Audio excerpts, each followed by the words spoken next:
What's poppin', y'all? This is Deidre with One Shot Game, man. You already know how the motto go. You get one shot at life, but a lifetime to learn all the game you need to help improve your life. The choice is yours on which route you choose to take. Now, as I always say, you get two choices.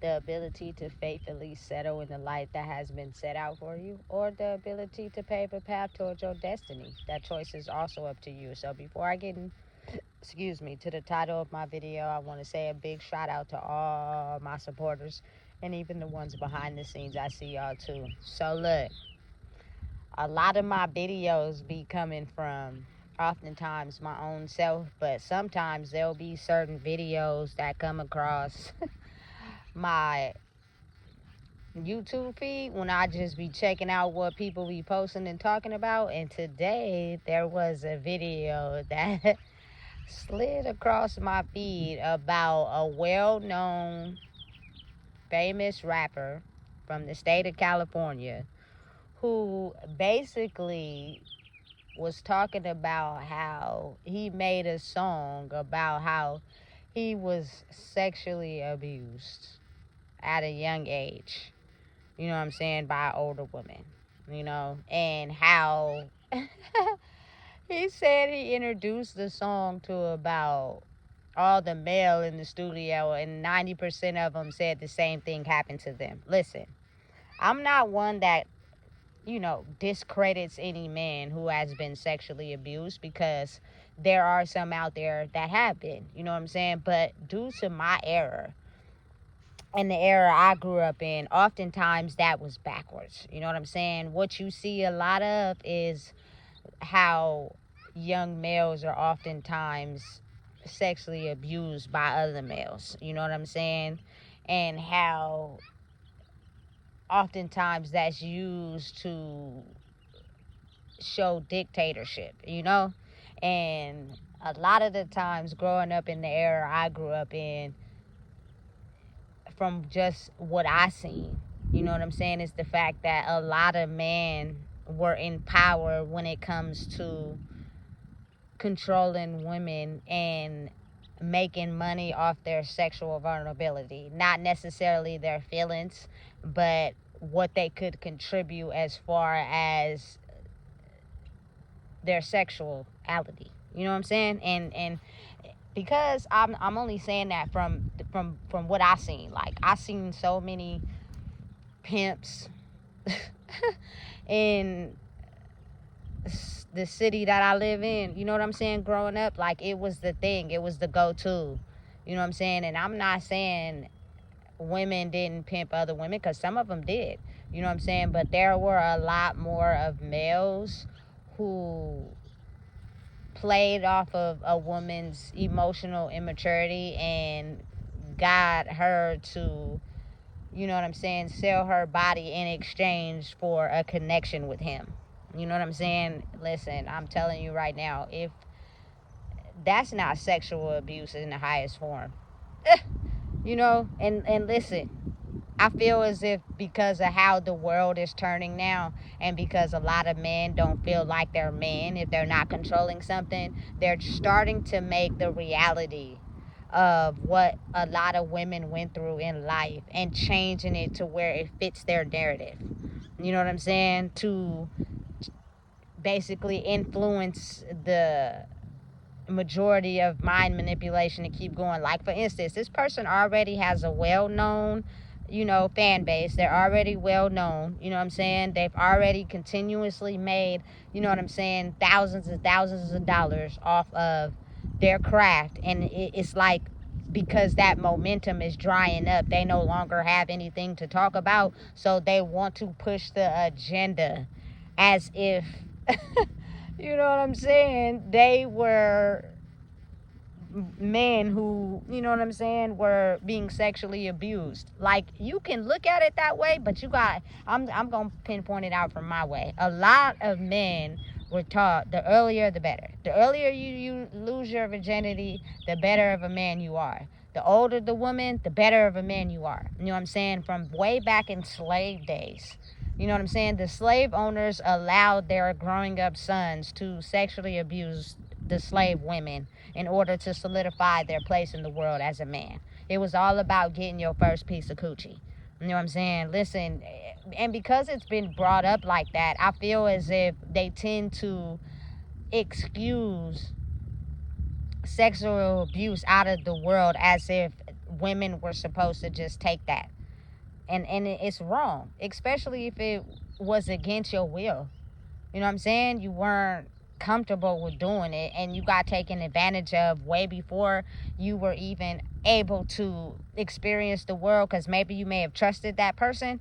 And you know what I'm saying? It oftentimes really affects the identity of a woman. If you really truly think about it, they start to feel as if it's not okay to be themselves, and little by little they start transforming more into a person that, you know what I'm saying, looks at life in a way where it's not okay to have feelings.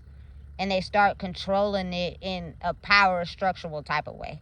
You know what I'm saying? And majority of the energetic balance is placed on that side instead of being able to allow a woman to be herself, allowing her to be in control of something. You know what I'm saying? Listen, I love me and I ain't gonna go back for nothing, but I got a solid understanding of both. You know what I'm saying? Due to my sexuality and what I'm involved in, I don't paint it on no picture.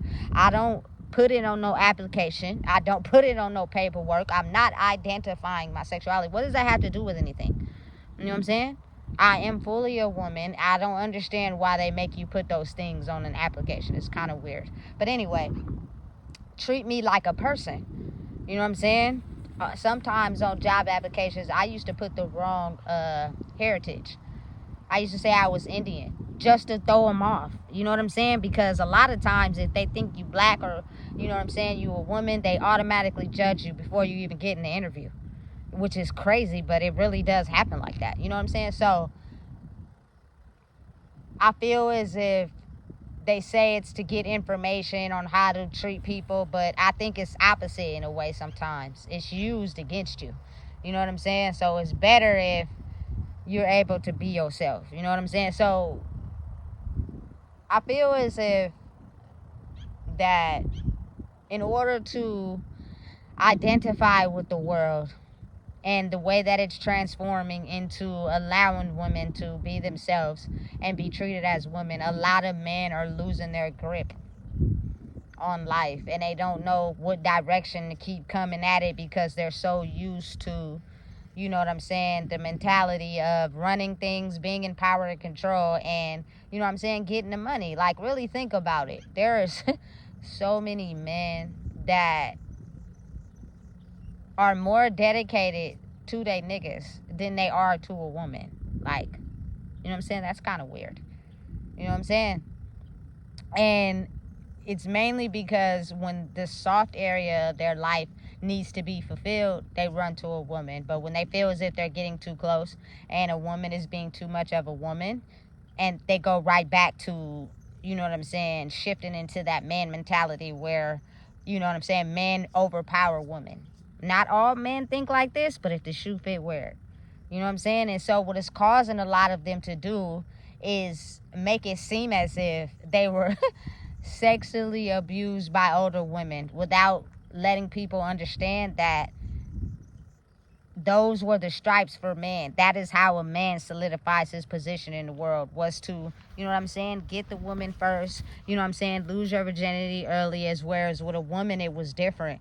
You know what I'm saying? It was taboo for you to go out there and, you know what I'm saying, lose your virginity, have kids. Therefore, it painted a picture for the man to treat you like a hoe. It's sad, but it's real. People gotta stop hiding that part of history. Like, people didn't see it with their own eyes. You know what I'm saying? I have, in plain view. I just decided to make different choices. You know what I'm saying? I can't say that I didn't dibble and dabble in it for a minute, because I did.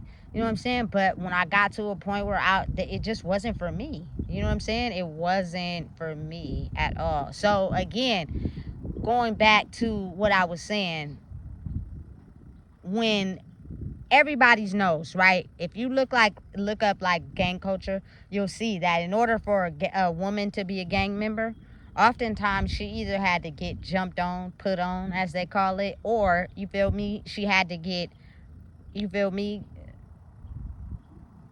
should I say, involved with the man in that gang, like have sex with them, you know what I'm saying, to get put on to the gang. You got to understand what that does to the woman. That basically infects their spirit into her. And I'm not laughing because it's funny. I'm laughing because it's so much of history that people have hid that prioritize males and criminalize women. You know what I'm saying? And if people were understanding of the truth, they would be able to look at it in a different way. You know what I'm saying? I didn't ever want to be a part of a gang, but I've researched the culture and the history. You know what I'm saying? And a lot of males come from gangs, and you should see the way they treat women. Listen, I've seen how some of the gangs operate in my city. None of them treated women as if they were equal. All of them treated them like they were income, like they were money. You know what I'm saying? And when they have a kid by them, that kid also gets treated like income too. You know what I'm saying? Not genuinely showing the kid the love and appreciation. Which, if you were able to show love and appreciation for a child, you would have to show love and appreciation for the mother. If you don't, that means because you never cared. You were just using them as a sexual object. You know what I'm saying? And a lot of women oftentimes got mind manipulated into thinking they were falling in love, thinking that, the man really liked them in order to get, you know what I'm saying, close to them. He would sell him a dream, and she would believe it and fall for it. And then now she locked into something she can't get out of. And then when he's done using her because he's found something new or better, she's left feeling empty, not knowing how to point her life in a good direction because she felt used and abused after being told a dream. Anybody can do it, but let me tell you where majority of the energy was in that day. Men doing it to women, and that's why a lot of women are solely, what I'm saying, kind of excited to be able to get their power back. I even oftentimes see it with, women on women. Women that turned into studs because they were sexually molested. And because of that, their power and control is easier to use when they use it on another woman. You know what I'm saying? Listen, I'm telling you, I tell no lies, baby.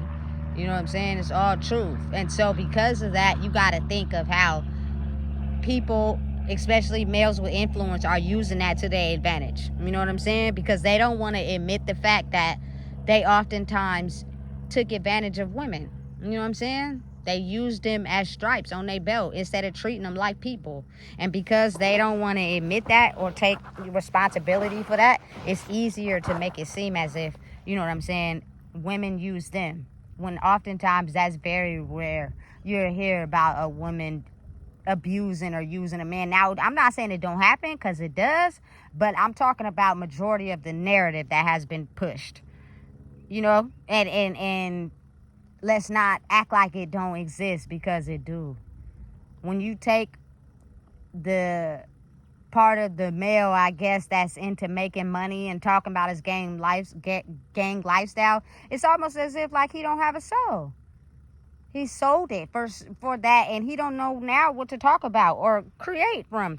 So the only thing he can do is make up something where he feels as if he can relate to the woman, like the woman put it on him. Like, just imagine when men feel as if, you know what I'm saying, they have to admit their feelings or they have to come clean with things that they hid. It's not about ever admitting that because they don't want to appear soft. Now it's about blaming it on the women, like they're the one who did something to us, because we don't want to admit that we were, you know what I'm saying, coming from a space of money, power, and control. When in actuality, it's not even y'all fault either. If y'all figure out how to create from a space where, you know what I'm saying, you didn't sell your soul for that and you use pain for real, you feel me, you can still create. You know what I'm saying? Listen, big shout out to Mozzie. You know what I'm saying? Like, I overall like his creative aspect. Now, I don't necessarily agree with all the things he talk about, but I can honestly say that his album he just made is fire. And it's coming, I think, well, it's not coming from a place it's coming from a place I know of being hurt and being in pain, but talking about it from a male perspective. You know what I'm saying? Pain is pain, and either way it hurt. But if you're not able to identify with that, you're not going to have no space to create from. you're going to you lose your power in that area. You know what I'm saying? So again, I think people should really truly understand and be mindful of what people who are already in the spotlight are pushing. You know what I'm saying? This rapper did an interview on CNN talking about how he was, you know what I'm saying, sexually abused. Me personally, I don't believe it. I think it's just, you know what I'm saying, something to get your name more out there because you don't know where to actually come from. You know what I'm saying? Is get rep on your name. You know what I'm saying? So when you have this big project that comes out, you done already got some stuff started surrounding your name. Just for instance, they also got the narrative of DDG abusing Haley. I don't believe that either. It's all for PR. You know what I'm saying? He doesn't even look like the type of man that would put his hands on Haley, just from my own perspective. But if they can use what is normalized in our life, in our reality, to get us to still follow them, they have something to identify with. If they were to put themselves on the line, I don't think people oftentimes will even know where to start. Like, people are just so out of touch from reality, they don't even know where to start. You know what I'm saying? And then there's so many things that you can use on the internet to make people think a certain way or follow a certain way. That is crazy. But listen, one thing I can say is that don't take this moment from women. You know what I'm saying? Especially black women. You know what I'm saying? To just be able to be looked at as being able to fit in a world where maybe they may not have felt like they could fit in because people wouldn't love them if they weren't what people wanted them to be. I've been around women that I know for a fact felt like that. You know what I'm saying? And so why steal this moment from them? Let them have their moment. You know what I'm saying? And if it's all meant to work out and come together, it will. But again, I feel as if you shouldn't put a false narrative out there when you know the reality of the real. And the real is that for a very long time, women have been looked down on, frowned upon on, and only used as sexual objects who can cook, clean, and bend over. That's it. They weren't able to do nothing else. You couldn't make decisions. You couldn't make opportunities for yourself. You can't make money because that's all supposed to be for men. And I think that's not how the world should be. I think all resources and all opportunities should be equal towards everyone, not in the gender roles, because that gets people depressed because they're not following their true purpose based off of the roles that may fit for a certain area. You know what I'm saying? So listen, if you don't know what it is, I just told you. Please make sure you like, comment, share, and subscribe.